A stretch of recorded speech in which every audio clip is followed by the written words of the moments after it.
Well, good afternoon, everyone. Good afternoon, and welcome to the Economic Club of Indiana. For almost 50 years now, the Economic Club has been the place where Central Indiana's current and emerging leaders are challenged by extraordinary speakers and engage collectively in advancing great ideas. So thank you all for joining us today and being an important part of our mission. My name is Jeffrey Harrison. I'm the president and CEO of Citizens Energy Group and have the great honor to serve as the president of the Economic Club of Indiana for the 23-2024 season. At this time, I'd like to acknowledge our platinum sponsors. Banners outlined in gold behind me represent sponsors that have been supporters for at least 10 years. Thank you to those tremendous supporters of our mission.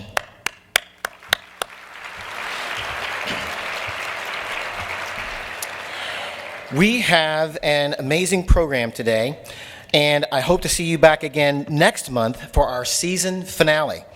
But also, as we look ahead to our 50th season coming in September, stay tuned for more exciting news around that celebratory season. You can find out more about becoming a member or sponsor at the economicclubofindiana.com. Today, we encourage you to use social media. The Economic Club X handle is at EconomicClubIN, and we are posting using the hashtag EconLunch. You can also find us on Facebook. And remember, our friends at Denison Parking have offered attendees a special parking rate. So if you parked in the Plaza Park Garage, please be sure to pick up a QR code after lunch today to pay a special event parking rate for today. And remember, Denison has generously extended this discount for our final luncheons this season. Thank you again to Denison's.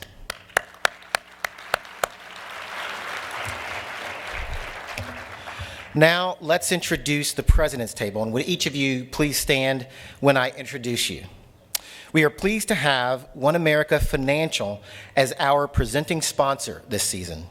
Representing One America Financial is Shamika Young, Vice President of HR Business Partners and Corporate Security. Join me in a big round of applause to thank Shamika and One America for their generous support. Welcome. Next, we have Robert Enlow, President and CEO of EdChoice, a platinum sponsor. Robert also serves on the advisory board of the Economic Club of Indiana. Robert, welcome. Next, we have Melina Kennedy, President and CEO of the Central Indiana Corporate Partnership, also a platinum sponsor. Melina. Then joining us from the Indiana University, Indianapolis, is Chancellor Latha Ramchad.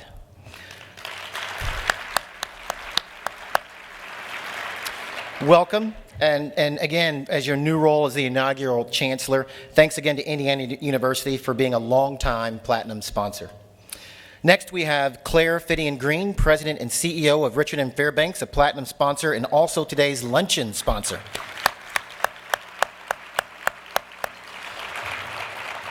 Claire wears many hats. She is also former president of the Economic Club and a current member of the Economic Club Board of Governors.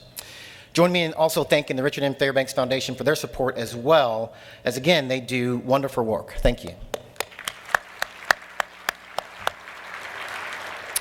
Then we have today's speaker, Jennifer Rumsey, and Chair and CEO of Cummins, Inc., and I'll share more on Jennifer later today after the meal. Thank you all again for joining us today, and will you please join me in a final round of applause for our table guests.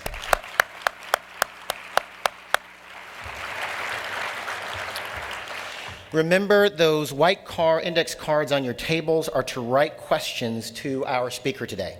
You can fill out one of these cards, raise it up during our program, and our event staff will come around and collect your questions. As a reminder, you can also post your questions to @EconomicClubIN, and we did have some posted questions last session, and thank you for those posts. Please enjoy lunch and your conversation, and I'll be back shortly to begin the program. Thank you.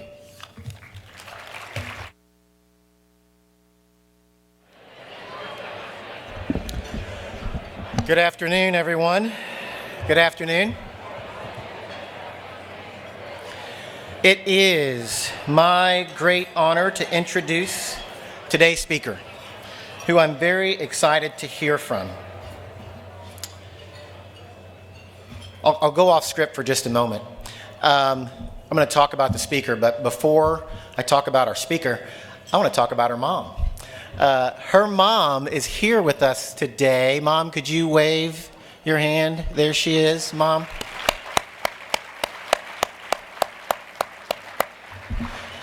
Her mom is a school teacher, and such a great school teacher that she also has, sitting next to her at her table, a former student who works for Cummins, as I understand. So congratulations to that student as well.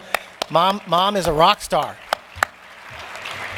Okay, now we can talk about the daughter. On August 1st, 2023, Jennifer Rumsey took the reins as chair and CEO of Cummins Inc., a global power leader that uniquely offers to its customers a broad portfolio of power solutions that best meet their needs and powers their businesses, including diesel, natural gas, battery, and more. Prior to her current role, she was President and Chief Operating Officer, which she assumed in March of 2021. Before serving as COO, Rumsey was Vice President and President of Component Segment, one of Cummins' 5 business segments. The Component Segment consists of 5 businesses: Cummins Filtration, Cummins Turbo Technologies, Cummins Emission Solutions, Cummins Electronics and Fuel Systems, and Eaton Automated Transmission Technologies. Previously, she served as Vice President and Chief Technical Officer, where she led the global technical organization of approximately 11,000 employees responsible for research and engineering across Cummins. Rumsey's early career focused on control systems and system engineering, initially at a fuel processing and fuel cell startup company in Cambridge, Massachusetts. In 2000, she moved to Cummins and worked in a variety of engineering roles across Cummins' product lifecycle areas, including advanced technology development, new product development, current product engineering, and product quality. Rumsey is passionate about building high-performing, diverse teams and has dedicated her Cummins career to the development of others and to innovate for customers to power their success. Rumsey is a member of the Society of Women Engineers, Society of Automotive Engineers, and the Women in Trucking Association. She holds a Bachelor of Science in Mechanical Engineering from Purdue University and a Master's of Science in Engineering from Massachusetts Institute of Technology. And I was telling my table, I think I need to hold my pinky up when I say that. Everyone, please help me in welcoming Jennifer as we invite her up to the stage. Jennifer.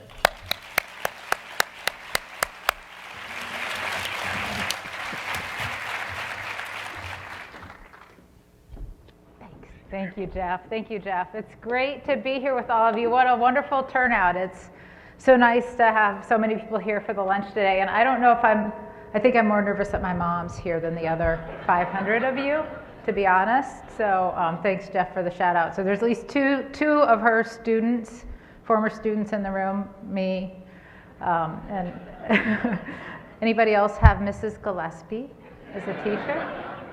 Let's do a test.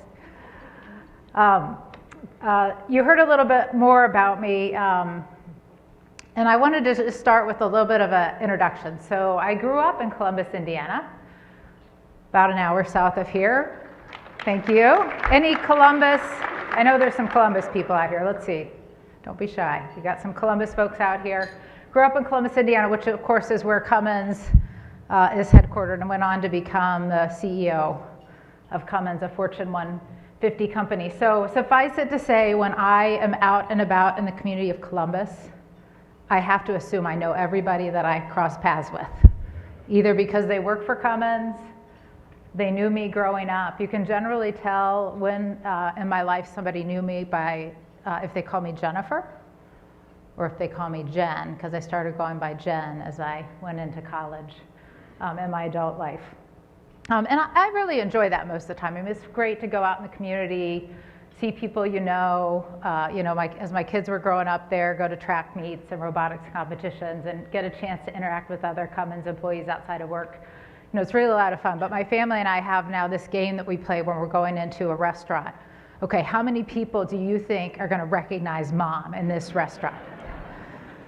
Or my favorite story, a few months ago, I went to Sam's Club, and this person stops me in Sam's Club and says, "Jennifer Rumsey, how do you possibly have time to go shopping?" And I said, well, somebody's got to shop for food. So it's great. Columbus is a wonderful town. I highly recommend visiting it if you haven't in your life. And you know, I will say for sure growing up there, I never in my wildest imagination would have thought that I would go on to become CEO of Cummins. And really, as I reflected on that path and what's led me to this point, it's these three things that really have shaped my career and how I think about my role as a leader, and that is purpose, people, and impact. I grew up, I always was really driven to grow, to learn, to make a difference in the things that I was doing. I'm not an athlete. I wasn't gifted in athletics, but I enjoyed competing in more academic things, and I really enjoyed math and science, so lots of math and science competitions and performance types of things, speech, singing in the choir, doing drama. And so that was really what shaped me as a child. And I was fortunate that I had a couple people that made a big difference growing up. And one is my mom, which is part of why I wanted her to come today, was I watched my mom, who raised me mostly as a single mother after my parents divorced when I was quite young. And she worked as a teacher, you know, was active mother and involved in the community. And I always thought I was going to do that. Have a career, have a family, be involved in a community. It was never a question for me, and I think that, you know, what I saw in my mom was a role model for me. And I was very fortunate too. As I mentioned, I loved math and science, and I knew a Cummins engineer by the name of John Wall growing up, and he encouraged me to think about studying engineering. And so that's what I decided to do. When I graduated from high school, I went to Purdue University and decided to study engineering, which at the time and even today is not the most common choice for women. And I thought, well, I'm good at math and science, and there's lots of different career opportunities to pursue if I get an engineering degree. And I did that. You heard I went on to go to grad school at MIT and start my career at a fuel processing fuel cell company because I wanted to work on something that made a difference. Right, so that purpose of always wanting to use what I thought I was good at and my skills to make a difference in the world. And at the time I thought, I'm going to work on a clean technology that's going to help make a difference to the environment. We're still trying to make fuel cells a reality, and that was more than 25 years ago. And I had the privilege of interning for Cummins when I was going to Purdue. And so I came back to Columbus because I realized that the company was working on technologies that would reduce the environmental impact of diesel engines and selling those to customers every day and making a real difference. And so that was where this need to have real impact, to know that the work that I'm doing makes a difference to others. And that has continued to shape how I've thought about my career. I found a passion for connecting business, technology, and people and leading teams to make a difference. And I've continued to have people in my life that have made a difference. My husband, Jim, who you'll see here in the picture with holding the dog, we met at Purdue. He's been an incredible supporter and partner of me and my own professional goals, and in fact gave up his career to support mine. John Wall went on to become Chief Technical Officer for Cummins and continued to play an instrumental role in challenging me in what I could do at my career, because at the time I would look up and not always see other women. And then Tom Linebarger, CEO before me, did the same, of really challenging me to think about my potential and what I could do. And that, combined with my desire to follow my purpose and have impact, led me to a role, as I said, I never thought I would imagine, as CEO of this great company. And it is because of the company, what we do and how we do it, that matters to me. So I like to think of Cummins as a provider of power to the world's most demanding and economically vital applications. We sell today primarily diesel engines, but other power solutions and powertrain components to a variety of customers that are running businesses, moving people and goods. About a third of the semi-trucks that you'll see on the road have a Cummins engine, and almost 100% of them have a Cummins component on that engine or powertrain. the school buses that take our kids to school every day, the transit buses that are moving people in the community, agricultural equipment, construction equipment, power generation equipment. So these are all things that are critical to all of our lives and critical to our economy. So the work that we do matters.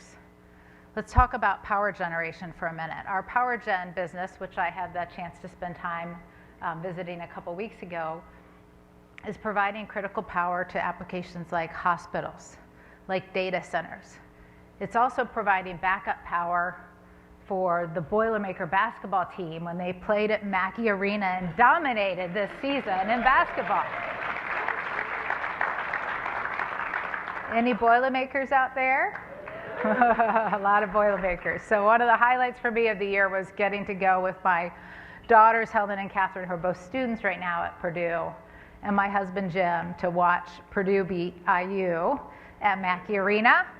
It was a fantastic game. It was the game where Zach Eady got his one and only three-pointer, for those of you that didn't track with that. So again, we're behind the scenes on many things that we all count on every day. And we have a long history. We're headquartered and we have our roots in Columbus, Indiana. So we have a long history in this state. And one of the things that I think has been really special about Cummins is our connection to the Indianapolis 500. So Clessie Cummins, who was the chauffeur and really the creative genius behind Cummins formation, was actually on the pit crew for the winning car at the first ever Indianapolis 500, 1911. And he went on to use the 500 as a way to demonstrate and advance diesel technology. So this is the number 8 car, which ran in the 1931 Indianapolis 500 on a single tank of diesel fuel for the entire race. Really cool. And we had the really exciting opportunity on our 100th anniversary in 2019, before the actual race, to do a parade lap with all of the restored Cummins-powered Indy cars, and that's a picture of me riding in the car with Tony Stewart driving, who's also a Columbus native. So that was a really cool experience and still a rich connection to the Indy 500 and, of course, to Indiana. So since I came back to work for the company full-time in 2000, our revenue has grown from $6.6 billion to last year, a record $34.1 billion. Tremendous growth from this company.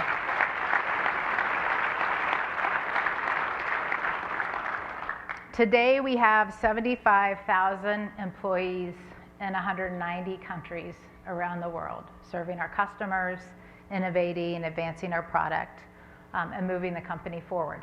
10,000 of those employees are right here in Indiana in a variety of roles.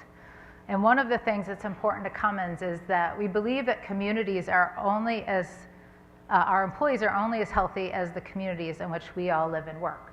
And it's important for us to play an active role in our community. So we have a number of initiatives, strategic as well as grassroots, to get our employees out making a positive difference in the community. And last year we gave more than 42,000 volunteer hours by our employees here in Indiana, along with around $6 million in grants to different organizations in the state of Indiana.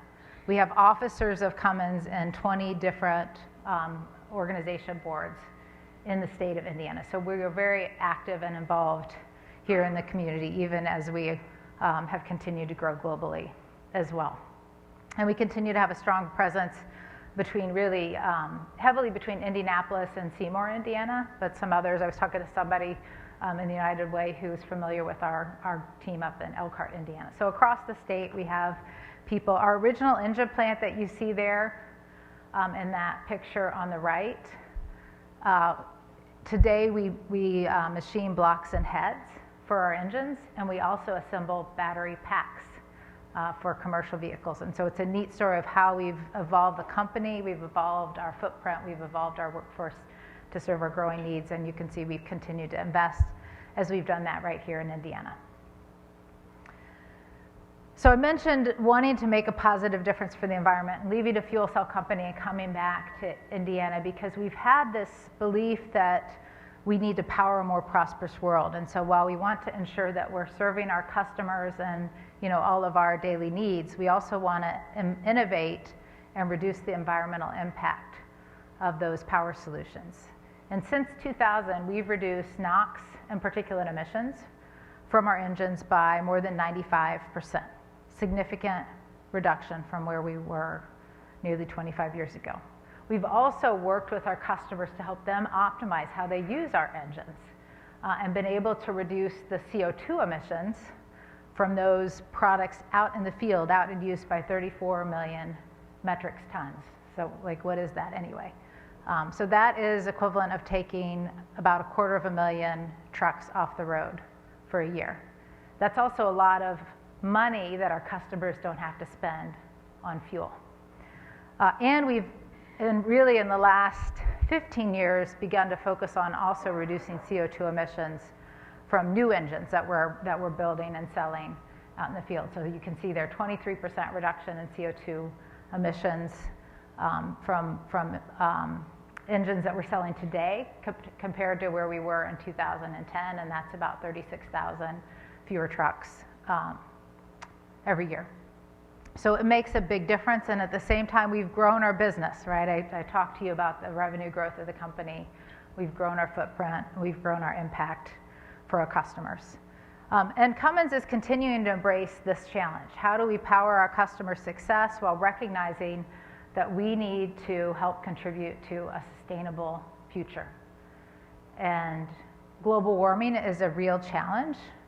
It's a crisis of our day, and if we want to protect this planet for future generations, my two daughters, other children and future generations, we need to continue that progress of reducing CO2 emissions from our engines. And what that means to a company that has its roots in diesel engines is that over time we're going to move away from selling diesel engines and move to other zero carbon power solutions.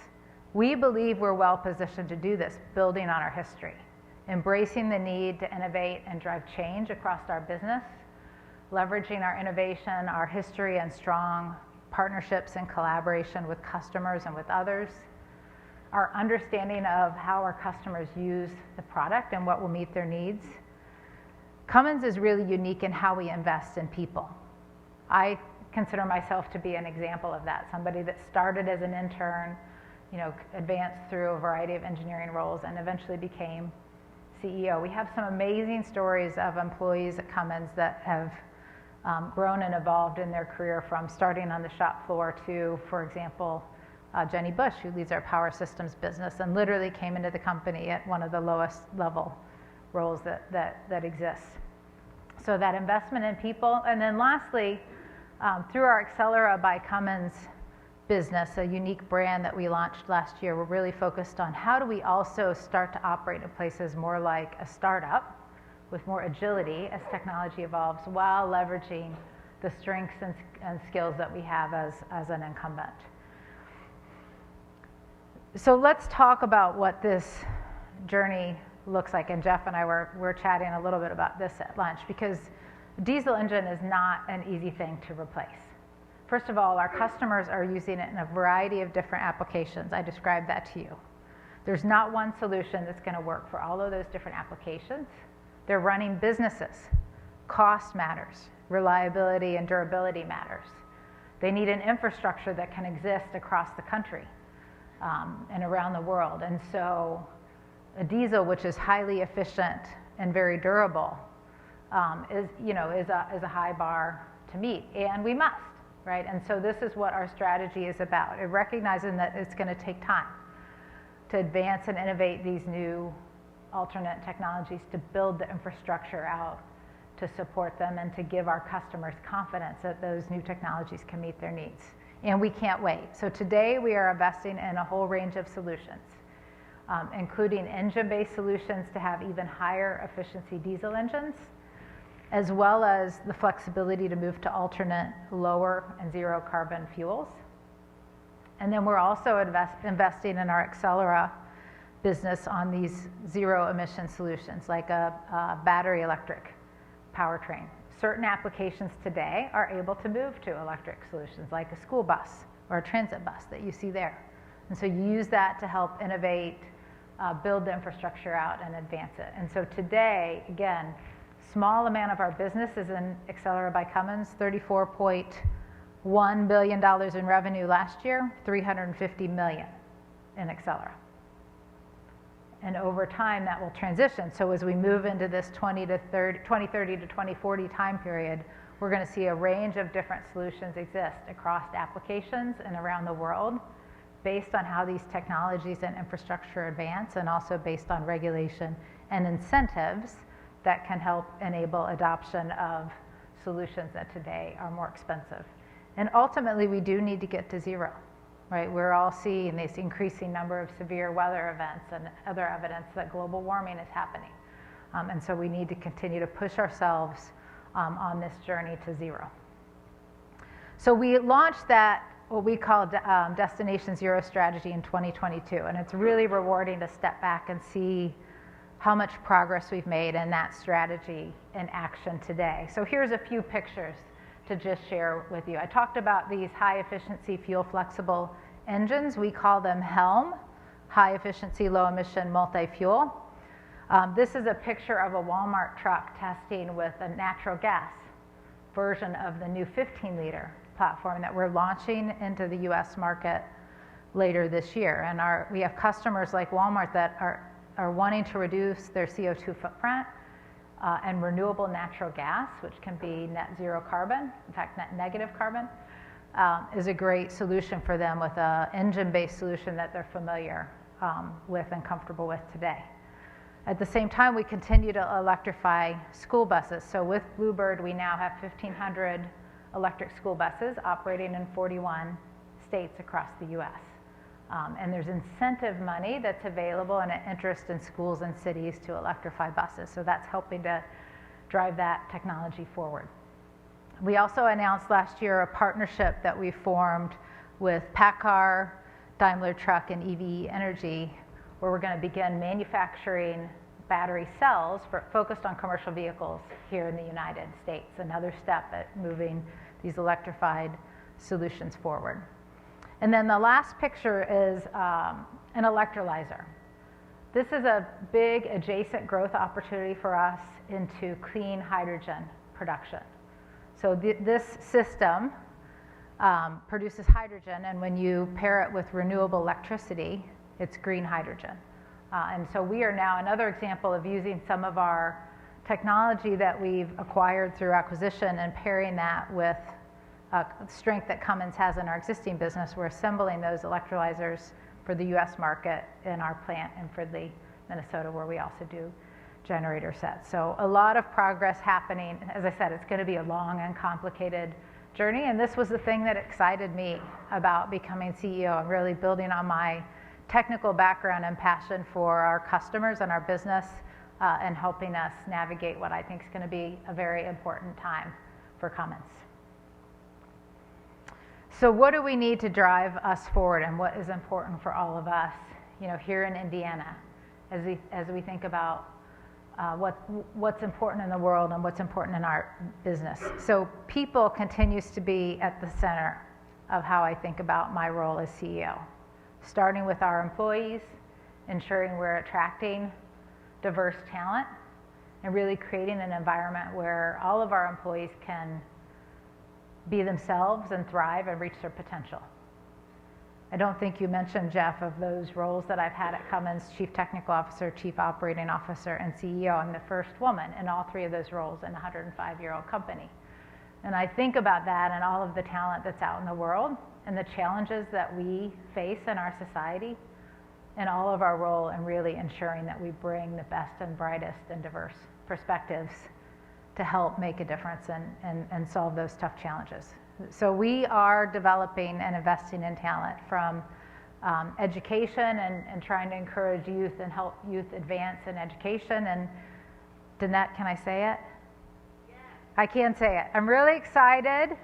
I'm really excited. So we have a number of strategic community-based initiatives at Cummins, and we'll be this week launching our newest one, which is focused on STEM education, something that I'm incredibly passionate about and is a tremendous need in this country. And Danette Howard is here. She's been instrumental in that strategy. So thank you, Danette. We need to keep talent in the state of Indiana. I'm a graduate of Purdue University, you know, one of the top, if not the top, engineering programs in the country. And a lot of that talent does not stay in Indiana, right? So how do we both encourage, and lots of great work and partnerships happening, and I know in CICP we have the opportunity to talk about how we come together and shape some of these youth intervention and internship and apprentice programs to help youth get to college, and then how do we keep people in the state and contributing to the state when they graduate. And a part of that is ensuring that the state of Indiana is a place that people want to come live and work, right? That we have welcoming communities that welcome diverse people from different parts of the world that have different beliefs and perspectives, and that we focus as a state on what are our opportunities, what are the issues that will help us attract and ensure that we have a healthy state. And we're committed to partner, you know, with the government, with other companies, academics, nonprofits to try to do that, and are active, as I shared, in our communities, trying to share our voice, share our talents, share our financial resources to do just that. So somebody that is from Indiana, that commitment to the state and ensuring that we continue to make Indiana a place that companies will invest and that prospective employees will want to live is important to me personally. And I ask for you all to think about the role that you are playing in that today, and the role that you can play in that going forward to help us in that goal. All right.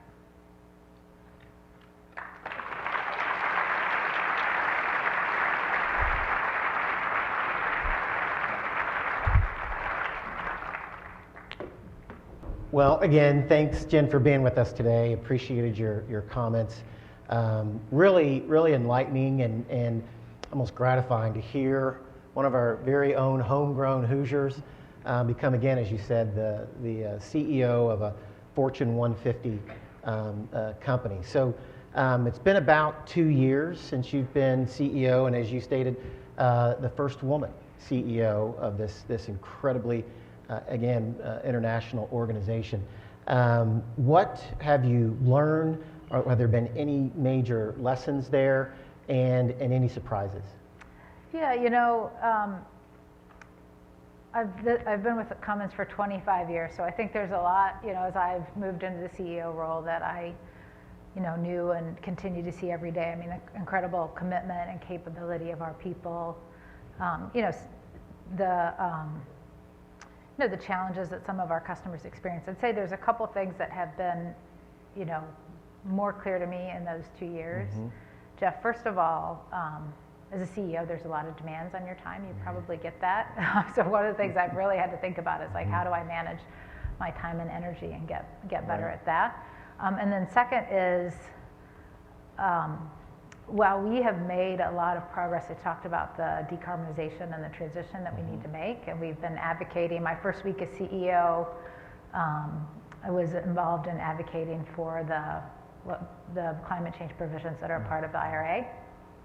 So the U.S. has made some great progress, and yet there's a lot of challenges. Right. So it's also increasingly clear how difficult that transition is going to be, and the importance of, you know, partnerships across industry and public and private partnerships. And so, you know, we're continuing to be committed to that, and yet the reality of that challenge, I think, has become very clear to me. Yeah.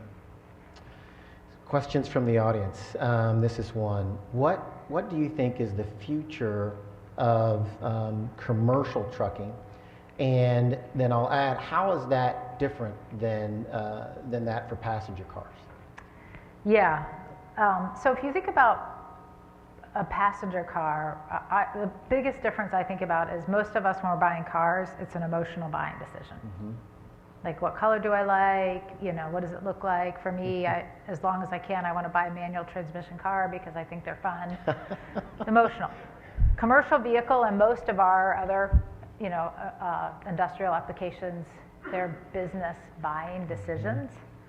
And so what that means is that customers were going to look at, do the economics work for me in this transition? And then, as I said, there's a big variety in applications. So I showed the school bus. School bus is a great application to electrify because in general you have a relatively reasonable range that returns to the bus depot every, you know, at the end of the morning route and, you know, at the end of the afternoon route you can charge. That works really well. If you think about heavy duty truck, a battery electric solution is likely not going to work for most of those customers because high power, high range. And so hydrogen, and you know, talked about electrolyzers, hydrogen that we think is going to be an important part of that transition, and it will probably take longer, right, because the infrastructure required and what that looks like. So I think you're going to see the industry start to move in some different ways at very different times, just based on those application differences and the customer realities. Yeah, good points. And I think there was a test pilot where they're looking at trying to charge cars from the road. Yeah. So there's more development as you talk if you can about. do in road charging, you can. I will. So my mom gave me a hard time. Since you're here, Mom, I'll share this story. My mom gave me a very hard time. The last car I purchased, you know, I bought a gasoline. I bought an M4 manual because, again, I like fun, sporty cars. It's a fun, sporty car. And my mom said, "You got to start practicing what you preach." So I'm now buying a hybrid car, so hybrid is going to be an interesting one. You know, I'm buying a hybrid car, which will do 40-mile all-electric range. So, you know, for me, my Columbus normal driving will be fully electric, and then if I need to come here or, you know, travel, I can count on range, so that range anxiety isn't an issue. Yeah. Excellent. Here's one that applies to you. So what advice would you give to a new graduate in engineering to navigate the male-dominated environment? Yeah. Great question. Yeah, it's a great question, and you know, well, first I would pay attention to where you go to work,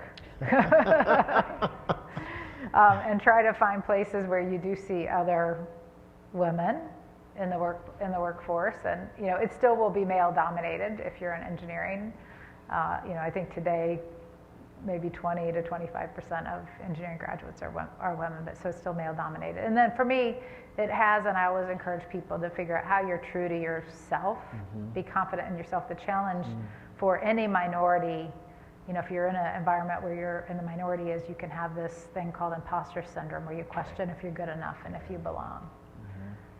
And so trying to separate that from reality of I do belong, right? Be confident in yourself and be true to yourself. Don't feel like you have to fit a mold. And that's something at Cummins that, you know, I try to really encourage. And, you know, if you look at Cummins workforce, it's interesting if you were to take a picture of the leadership team in 2000 to the leadership team now, you'll be struck by two things. First of all, much more diverse.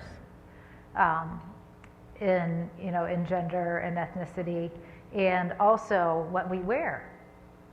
Like everybody wore a blue suit in 2000, right? And today you've got like color and different things. And to me, that's a sign of can I go into a workplace and, you know, be my genuine me and feel like I fit in.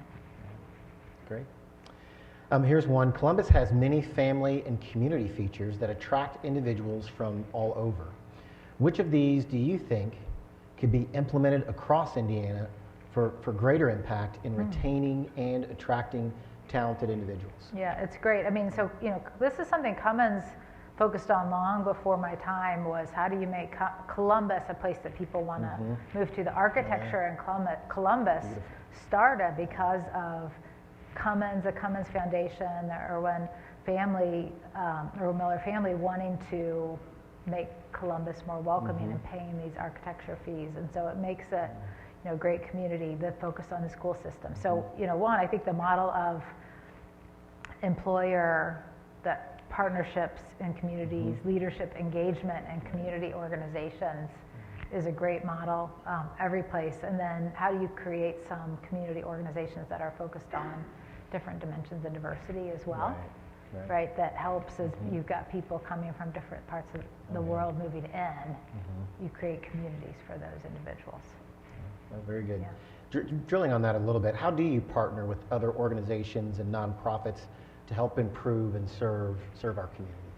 Yeah, so we really do it in two ways, one at a strategic level and one at a grassroots level. So at a strategic level, we have some of these key areas of focus. So I talked about STEM education as the most recent one that we're launching. We have Cummins Powers Women that is focused on gender equity. We've got Cummins Care that's focused on Black and Latino equity. In the US, we've got Cummins Waterworks. So those are strategic things where we have a real leadership-led focus on how do we find organizations that we can work with that will help us use our own resources to the maximum impact in these key areas. And then the grassroots is every employee at Cummins, we want you to go out and get involved in an area in the community that you're passionate about, and we let you take 4 hours of company time every year to do that. Oh, very good. Here's one. What do you see as the biggest opportunities over the coming years? Yeah, I mean, for Cummins, I'll answer this from a Cummins perspective. I do think our Destination Zero strategy is a tremendous opportunity for the company. And across our business, these new engine platform investments that we're making, they're a real growth opportunity for us. Well, over time, we expect engines will start to decline in the role they play for commercial and industrial applications. We think there's more opportunity for us because we're continuing to invest, in that cutting edge technology and committed to that for the long run. And then that very small Accelera business is going to really grow, and that's exciting. And I think we're doing some really interesting things inside the company and advancing our workforce and then in our communities as well. So, that all is really exciting. And when I step back some days from I'm tired and there's this challenge and that challenge, I think about that opportunity in front of us, and it gets me excited. Excellent. Well, very good. You talked about fuel cells 25 years ago, and some of us were here 25 years ago and working. I remember fuel cells. They were touted to be in everyone's basement, powering the home, and that new sustainable source of energy. What do you think has been the major hurdle, if you can share? Or what do you think are the largest impediments to allowing fuel cells to continue to progress as again that sustainable fuel that it was originally, or sustainable fuel source it was originally thought to be? I mean, the challenge has, and I think has always been and still is, cost and infrastructure. Cost and infrastructure, and while it's improved, right, that continues to be a challenge. And I mean, you understand this better than I do. If you're going to try to decarbonize, energy infrastructure, somebody's got to pay, right, for that transition. And so, how does that work? And then, it's a big investment. So that is why I think this, piece-wise, where it makes sense, and use that to really start to build momentum in our strategy of how this transition occurs is important. And there are things that the U.S. is doing, I think, that are going to help be a catalyst to that, which is important to us, not only from a sustainability perspective, but also from an economic perspective, because we want the U.S. to lead in some of these new technologies and be, a leader and competitive on a global scale. Okay, oh, very good. Excellent. Well, that concludes all of our questions for today. What we thought we would do now is call up your mom to hear some horror stories from your childhood. No. Kidding. That was a joke. She'll tell you that she's the only teacher that ever sent me to the principal's office my entire time in school. You can ask her that story. Mom was teaching hard back then. That's tough love. Please join me in thanking Jennifer. Thank you so much. That's awesome.